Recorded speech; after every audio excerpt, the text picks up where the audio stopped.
associate visiting professor at the Fletcher School of Law and Diplomacy, and I teach on issues related to religion and conflict.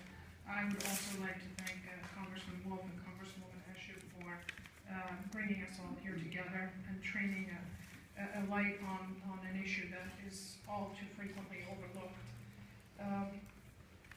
I think there's a remarkable study in contrast at work here today, and I think we all should really recognize it.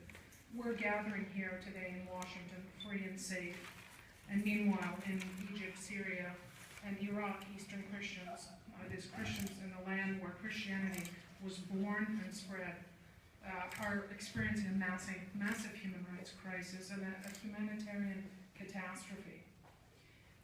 Canon Andrew White eloquently pointed out, I think, the ugly existential problems of Christians in the region also signal problems faced by other small religious communities and more generally by majority communities in the region.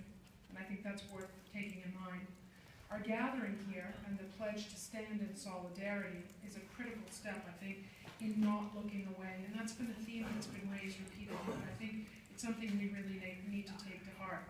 We can't look away. We need to turn our attention to the condition of these Christian communities whose at-risk status has long been overlooked. We don't want the attention to be too little, too late. And I think it's the responsibility of all of us in this room to cooperate as we pledge, to pray, to educate, and to work tirelessly to ensure that Christians do not disappear, that they're not erased, both their physical, their living presence, but also any other emblems of their presence, their churches, their monasteries, their schools, that they are not erased, so that a process of memoricide is not conducted in the region. Now, without repeating what our distinguished speakers have already said, I do think it's important to emphasize comments by both Congresswoman Eshoo, Archbishop Chaloyan, and also Metropolitan Methodius.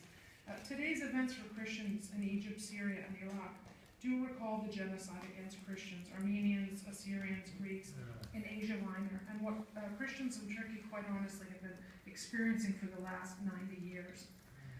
I think the experience of Orthodox Christians in the Ecumenical Patriarchate in Turkey and in Turkish-occupied Cyprus, that experience is a powerful, painful, and quite shameful example of what happens when the world and when American Christians look away, remain indifferent, or dissemble.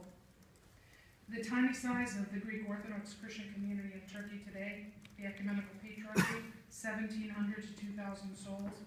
It's large when you compare it to the size of the Christian community that remains in Turkish-occupied Cyprus. There are less than 400 Greek Orthodox Christians left in Turkish-occupied Cyprus.